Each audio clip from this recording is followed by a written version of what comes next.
into our parking lot. So the Grand Regent will be joining us here theoretically again any minute. Once he pops in, I'll put him up on screen. But if you have questions about chapter operations, if you have things that you want to discuss, now is the time to do it. Feel free to drop your questions in the comments. Actually, please use the comment section or the chat function and not the Q&A, because when you put it in chat, I can put your question up on the screen. If you don't have questions, I recognize that particularly for those of us here in the East, it's getting pretty late. So if you don't have questions, if you don't have anything that you want to discuss, feel free to drop out and have a good rest of your night. Thanks for joining us. So questions, comments, really good jokes. I am shamelessly vamping while I wait for Stu to hop back in.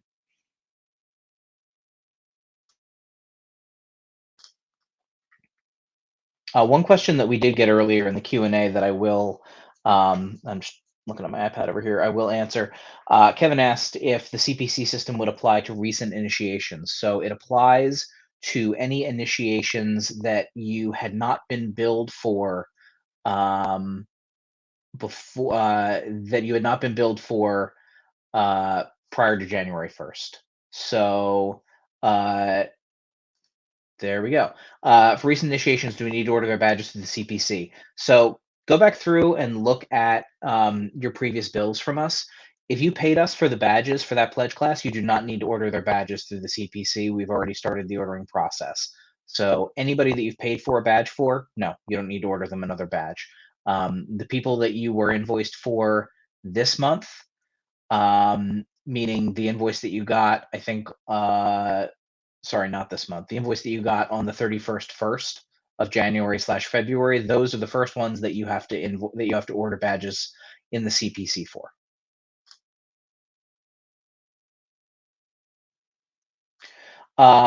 Marissa is asking, there's a plan, heard a bit about a plan to help small chapters. Is there an update on what that is and when it will be available? I know it's part of the strategic plan that has been much lauded and will be announced here in the next probably couple of weeks.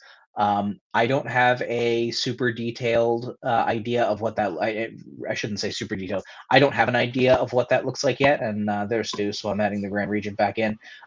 Stu, are you able to talk a little bit about a plan to help small chapters? I don't know what your visibility is over that project either. Sorry about that. I was watching, but it wasn't letting me hop back in on the presenter side. So sorry about that for everyone. Heard the question was for helping small chapters.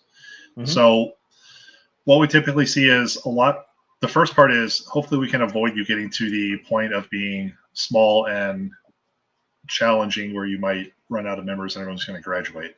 So if you're not doing it right now, so the first part's prevention. Look at your attendance or look at your number of members and say, okay, who's graduating this semester? Who's graduating this school year? How many are graduating next school year? And once you kind of go through this exercise for a year or two, you'd be like, okay, we have 50 people. Next year we'll have 40, and then we'll have 20. Oh, wow, we just lost 20 people in a year. And then after that, we'll go down to 5. Like, oh, wow, in 2.5 years, we'll be down to 5 people if we don't recruit. So you can kind of see this waterfall of how many members are we losing per semester or per year. So that helps you know, like, oh, we got to really push recruitment now to avoid this big drop-off that we're going to have. Also, we do this at all of our new chapter installations. We have everyone stand up and we say, if you're already graduated, sit down. If you're graduating this semester, sit down.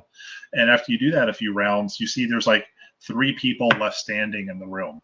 And everyone kind of looks at them, and those people kind of look bug-eyed and like, oh, in 2 years, I'm going to be the only one left. Oh, no. So it kind of puts that realization of we need to start training our replacements. How do we train the next generation for when I'm no longer regent of my chapter? Who's going to take over? How are we going to progress from there? So prevention's a big part of it. But if you're already there, that doesn't help you. You're like, Stu, I'm already down to like teens, like 10 members. What do we do? So this is where you have to get a little bit creative. We've seen lots of different things work. Some things don't work. A lot of it depends on your chapter dynamics as well. One of the things that I would recommend is going to a 24/7, 365 rolling recruitment. So you don't necessarily need to have only one pledge class in the spring and one pledge class in the fall. You could have several kind of ongoing and overlapping as well.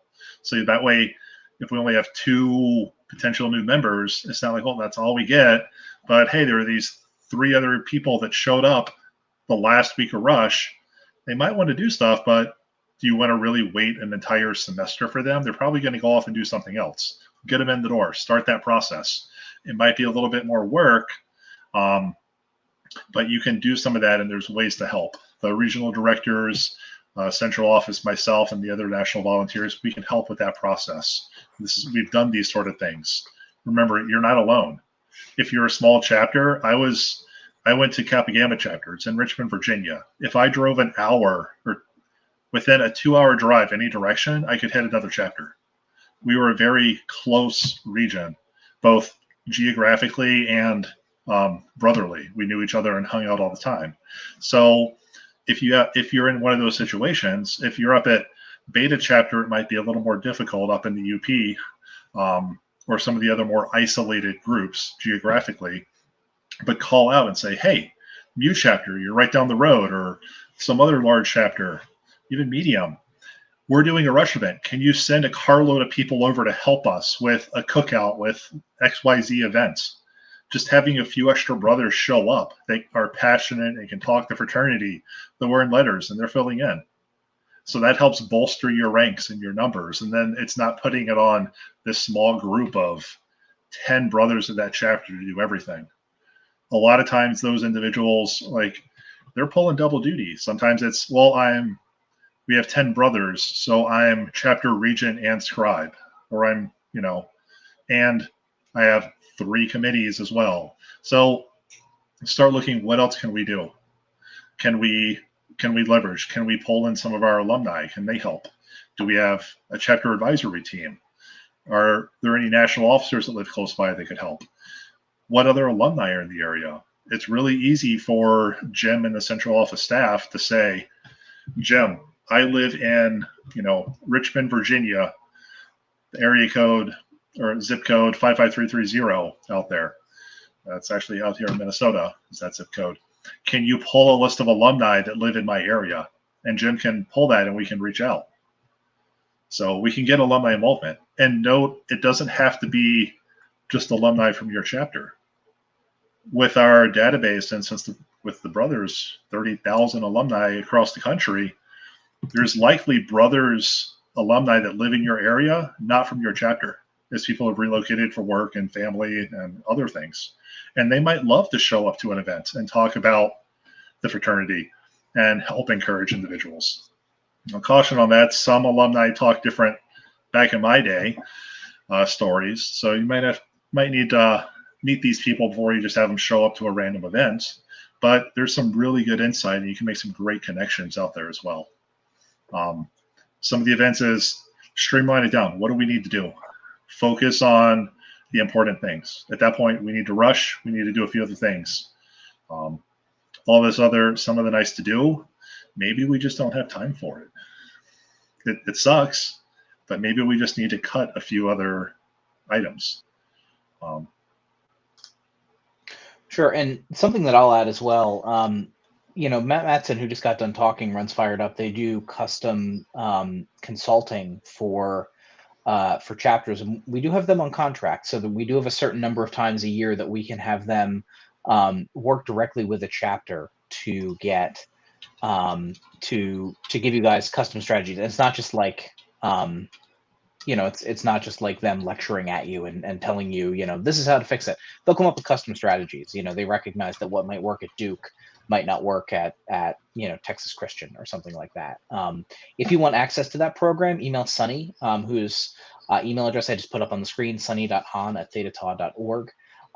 They can work with you to get that set up.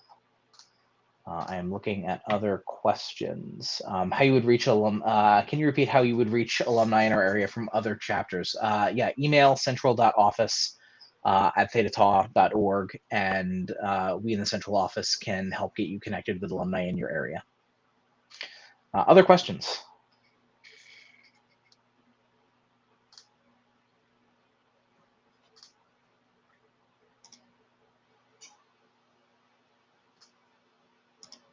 All right, well, we are at our ending time. I'm happy to stay and keep answering questions. I recognize it's late, so if you need to drop off, go right ahead. We will stay for a couple more minutes and see if there are any other questions that folks need answered.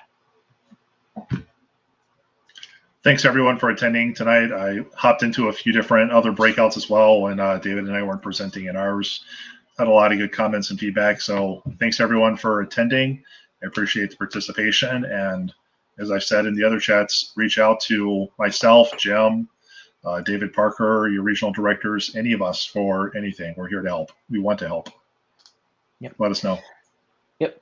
Thanks, everybody. I hope you have a good rest of your night and a good semester. And we look forward to meeting many of you at regional conferences this semester.